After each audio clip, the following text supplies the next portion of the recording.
I the first one? Sure are. Great. Good morning, everybody, and welcome to the 107th PGA Championship at Quail Hollow Club. We're pleased to start things off in the interview room with Jordan Spieth. Jordan, welcome to your 13th PGA Championship. How are you feeling about your game coming into this week? I think I've been trending really well. I had had an off approach week last week, which has actually been something that's been, I think, trending nicely for me. Just made some kind of dumb mistakes that were multiple shot problems around that kind of old school course. But kind of throwing that out, I feel really good about some of the stuff I've been working on.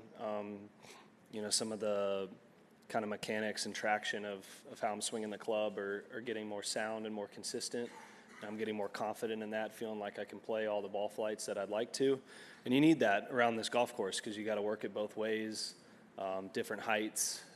Obviously the greens, although the course is soft now, the greens, I played yesterday in that rain, and even as it was raining, the greens were still firm and they had the sub air going. So you're just going to have to be a shot maker around here, and I feel like that part of my game has been improving as the years gone on. And this is a place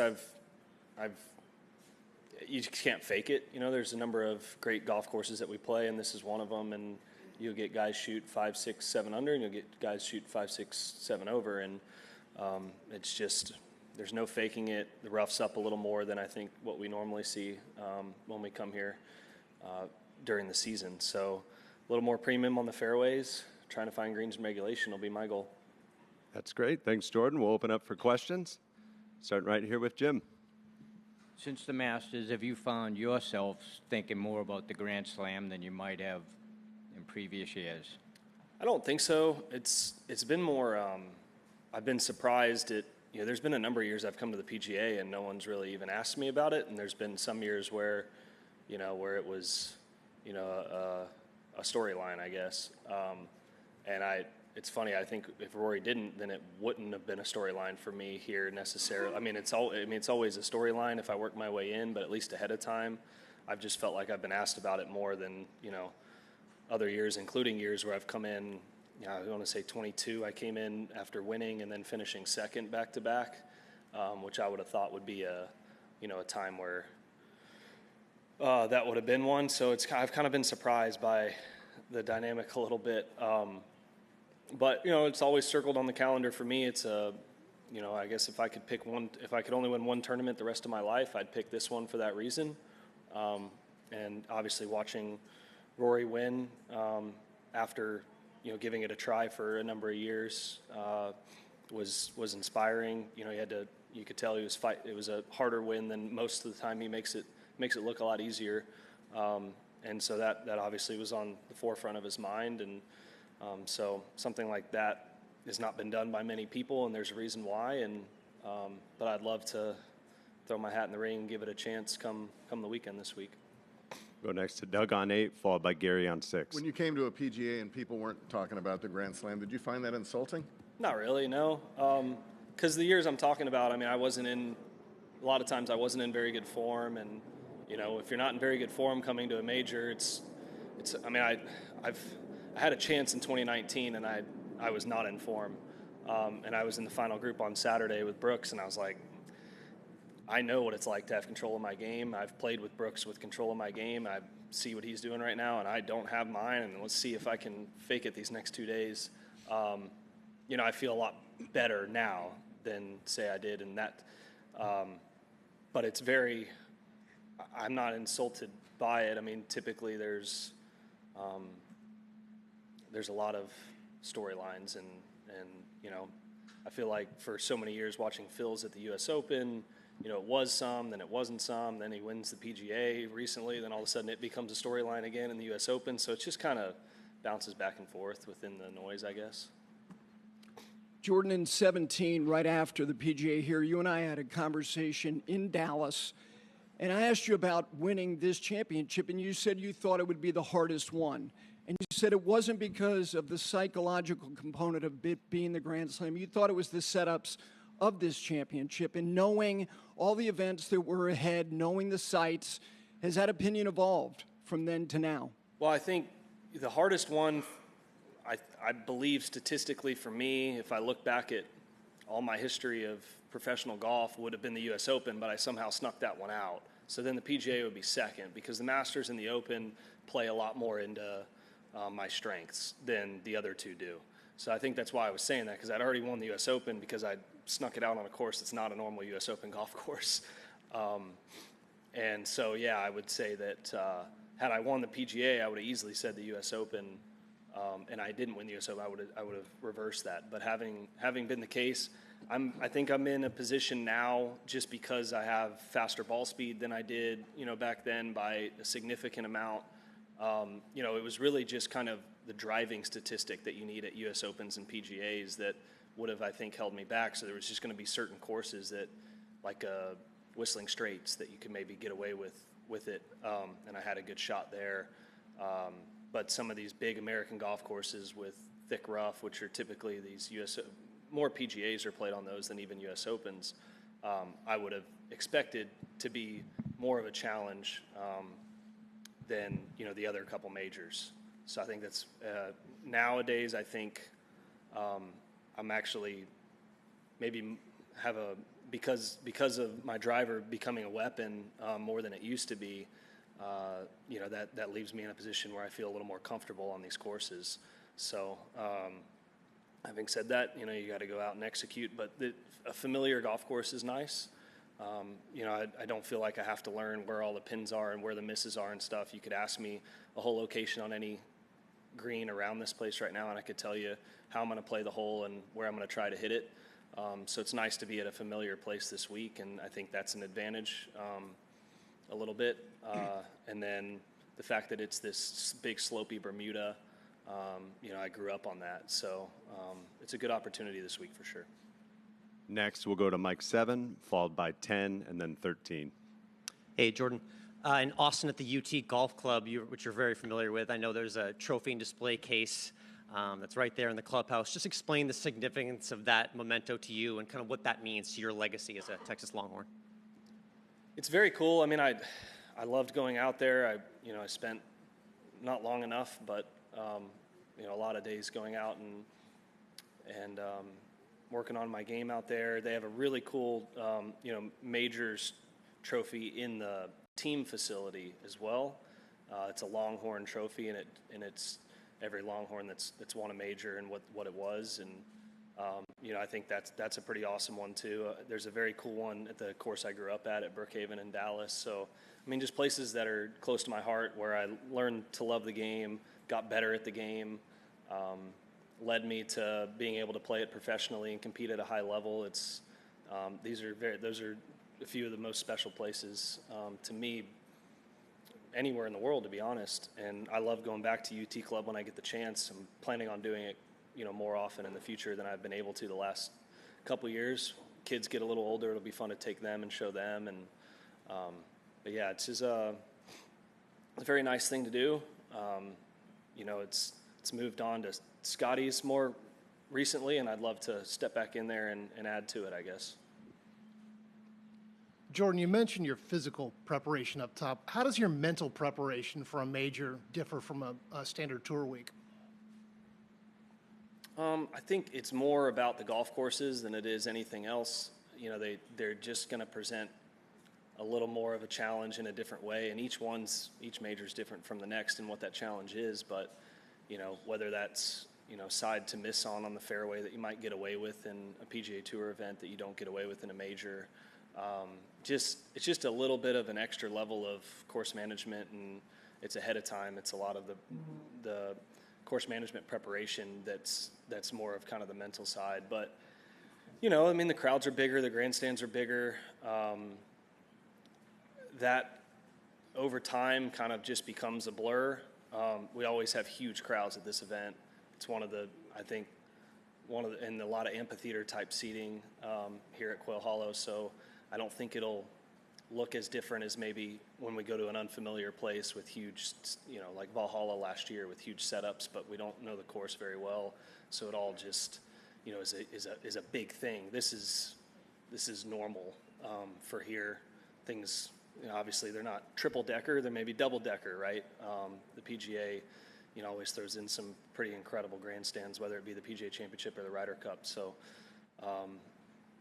it's just everything's just a little bit more heightened. But I think it's more ahead of time, and as you start to get into it, I think it's actually a little easier on the mental side, easier than it is ahead of time. It just kind of settles into more of a normal tournament. As you start to contend on the weekend, that changes. You sleep a little uneasy. I mean, majors have that historical presence to them. They mean more to every player that's playing this week. We'll tell you if they were going to win one of 4 tournaments, they'd probably pick one of the 4 majors. So that settles in, as you work your way into contention, and then that becomes a little bit of a different animal, just sleeping a little more uneasy and anticipation. And I think it's all the off the course stuff that's harder to handle mentally than on the course. Bob? In the aftermath of the wrist surgery, are you now able to swing the club the way that you want to or had wanted to? And has there been any lingering effects to this point still after in the recovery? Less and less as the year has gone on, which is great. It's hard to tell if it was preventing anything that that I could or couldn't do. So I'm not going to say that it's everything, but just the ease of not worrying about it dislocating, I guess, or subluxing, I think is the term for this specific, is really nice. I mean, I'm just off the course. I'm able to pick my kids up and throw them around, and my wrist doesn't dislocate. You can imagine that's a good feeling.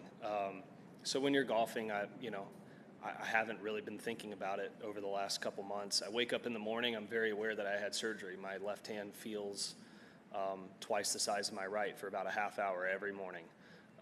And they say that stops about a year post-op. And it's getting, some days are better than others. I haven't exactly given it a lot of rest in the last few months. And I'm sure that'll help once we hit the off season. But so it's still there, very much so. I'm still aware, but I'm not worried about the same thing happening anymore, thanks to the doctors that I've had and the rehab process that I went through. It was a lot of hard work. Last fall and into the winter was physically and mentally, it was, one of the hardest things that I've had to do. Just anybody who's come back from an injury, I mean, you want to be out there doing more and more and more, especially when it's not like I was top 5 in the world last year, right? So I felt like I was going to be coming from behind, and I wasn't able to do much while other guys were getting better. So it's just a hard process to be patient with, especially for me. And, it tested every bit of what I could do, and I've went by the book, and by the time I was able to play, I think I played well and was kind of in contention in Phoenix, and I was like, man, I am just incredibly grateful just to be back out here doing this, because, there's months where, you're just going through the process wondering if or when that would happen again. So I didn't expect this year to be a ridiculous year. It's going to be something that I needed to work slowly towards with a long-term outlook. And I think it's going really well so far. I've got a big stretch and a lot of good opportunities coming up, and a lot less distractions on it than I had last year. Thanks. Got time for a few more. Let's go up to 19, followed by 11 and 5. Jordan, looking at the 4 major parts of the game, driving, approach, around the green, putting, if you were forced to replace one of them with any other player on tour, which of the 4 would you choose, and who would the player be? I'd probably replace approach with Scotty. I think that probably would lend to the lowest score differential for probably most anybody. But I don't actually know how they're weighted overall for scoring average. I don't know that specifically, but that would be my short, easy answer there. I think if you're going to lead an approach at historic levels, you're going to have a chance most every week. Thank you. Jordan, over the last couple of years, the driving has really improved. You just called it a weapon. I'm wondering, any of the changes you've made to make that a weapon, have any of those hampered your approach play? Has there been any push-pull with the changes you've made that maybe have helped one area but hurt another? Not necessarily. I think the longer lever and the more full shots last year were better for me with where my mechanics were off. and that would be, I was not in a place that I've played very good golf from, but because it was a longer lever, the timing was just easier hitting full shots with the driver. Not to mention, I mean, the drivers that I have now are just incredible. I mean, the improvement Titleist has made in their drivers, like the miss hits being just as fast and just as straight. I think the technology has a lot to do with it. But you're looking at strokes gained, so that's relative to everybody else having better technology too. I was just more comfortable in full hard shots, and yeah, it was coincidental that the driving was better and the approach wasn't. I mean, I wasn't mechanically sound to hit all the shots needed to have an approach game that was up there with the best of them. So pushing drive, I didn't try to become a better driver by any means. I was just it just kind of happened. And this year it feels pretty good. And luckily, I think I'm on the right path to having everything kind of follow it right behind it. Jeff? Jordan, just a little follow-up on the wrist and mechanics and all that. Your numbers really dropped off kind of on short approach, and then they're picking up again this year. How much do you think that was related to mechanics versus maybe almost a kind of a fear factor going after the ball? Probably 75% mechanics, 25% fear factor. They were at their worst on any upslope faded wedge shot, and as I look back, that's just going to be, the way I play with as much shaft lean as anybody, maybe ever, or just definitely in the highest percentile. And we played on some Zoysia last year, like even the PGA is a good example. I mean, that 9th hole last year at the PGA, I think I hit good drives all 4 days, and I think I hit one shot on the green with a wedge off an upslope off Zoysia, and I noticed it at home. We have Zoysia on a couple of the courses I play at home. You got me on an upslope Zoysia with a wedge, and I was dead. And I think that was some of the fear factor, because on that Zoysia, there's no give. It just gets stuck in the ground, and then a fade, like a low, you're trying to play it low off the upslope, trying to take spin off or something like that.